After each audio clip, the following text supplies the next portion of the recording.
Hello everyone, me Aiden again. And today, this is a very good review I'm doing of the best vehicle I've ever created. This I gave you is the Johanni Gravemaker. Now, if you remember the book Halo Envoy, this Covenant brute faction and its chieftain, I can't remember his name, but he has these specialized gunships, which are called gravemakers. Now, when I heard Ebom 113, he said about these things, I was like, oh, a new vehicle. That's actually a gas. That we have seen new vehicles in Halo Wars 2, but not a new vehicle in like Halo Envoy. That was a gas.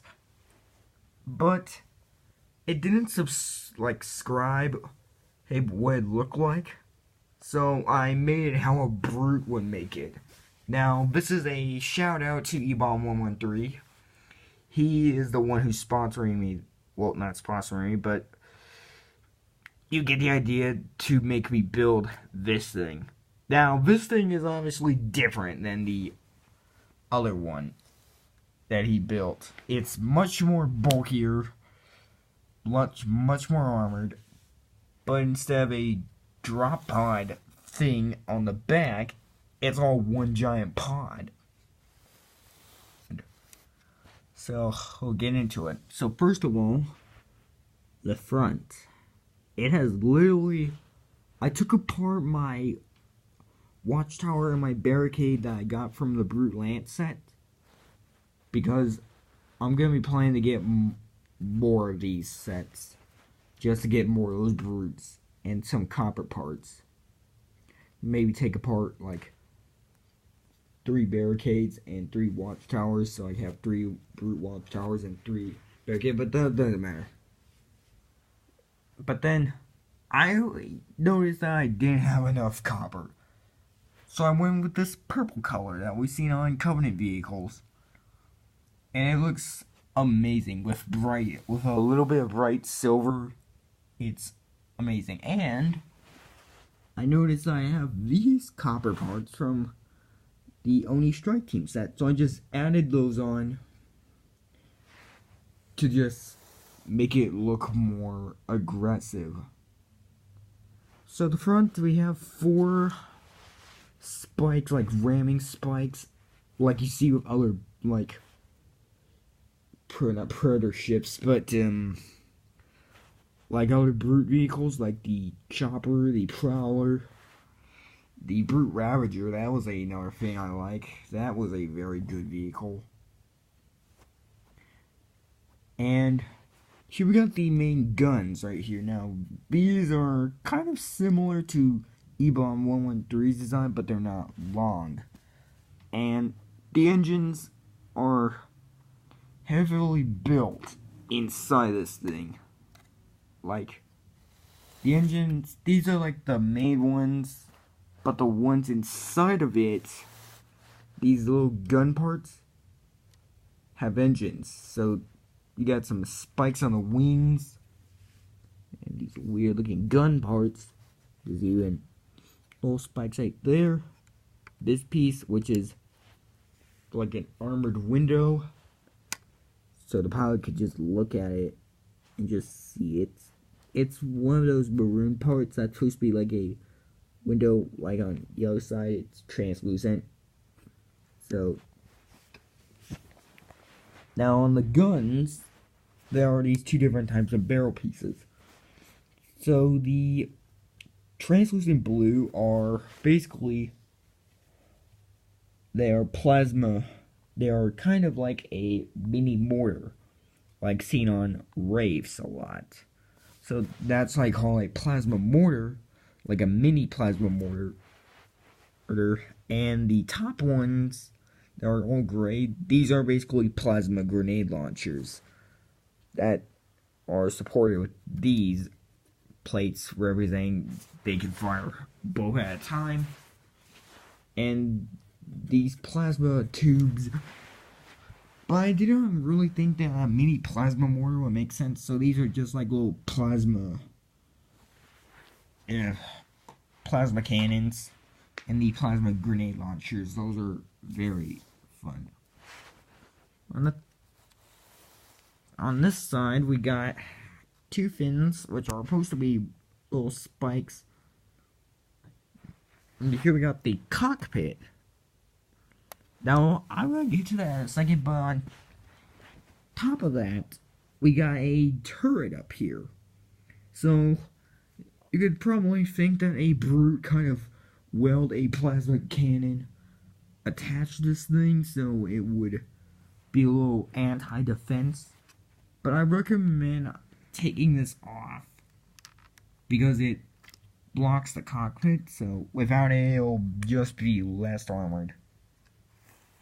Now the cockpit, and this is the first time there's no finger away in the camera. Look at that. Here, let me get a light. My lucky R2-D2 light. Yep. There you go. But we got a Brute Major in there. Okay, let me try to get... There we go. Now on the camera, it's more in that metallic purple color, but in person it's still the person we see without the camera, but you got the Brute in there with a spiker. Sorry about the light flickering. But he's got a control panel right there. Even a upper control panel right there. Let me take it off for a second. See that? That is really cool looking. So he has like a heads-up display on top of his cockpit, so he can see where enemies are headed towards him. And the turret just goes on it. So he could like open the cockpit a bit, but he's gonna be blocked away by this console piece. And you probably notice that's a banished Brute. And I did a haul video, but I forgot to post it apparently.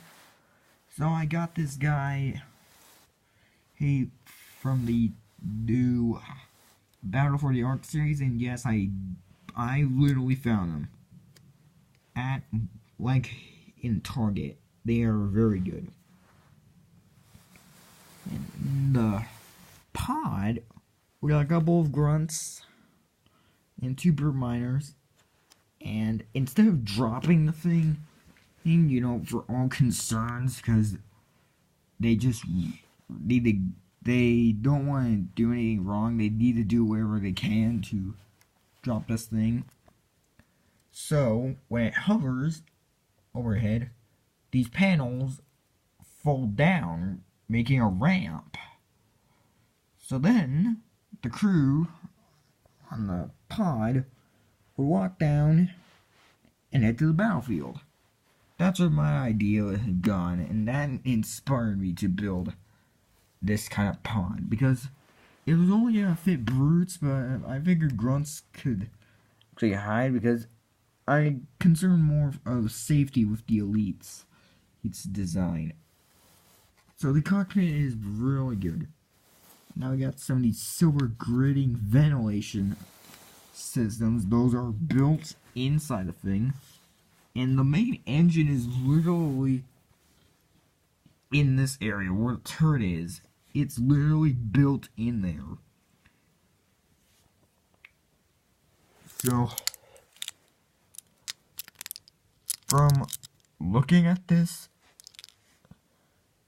light, it looks pretty good on all sides, especially if I see this. Yeah, you see that? Like, woo, woo, woo, woo, woo. And this thing looks very good. Not gonna lie. But please like this video, subscribe, and we'll see you guys in the next one. See ya.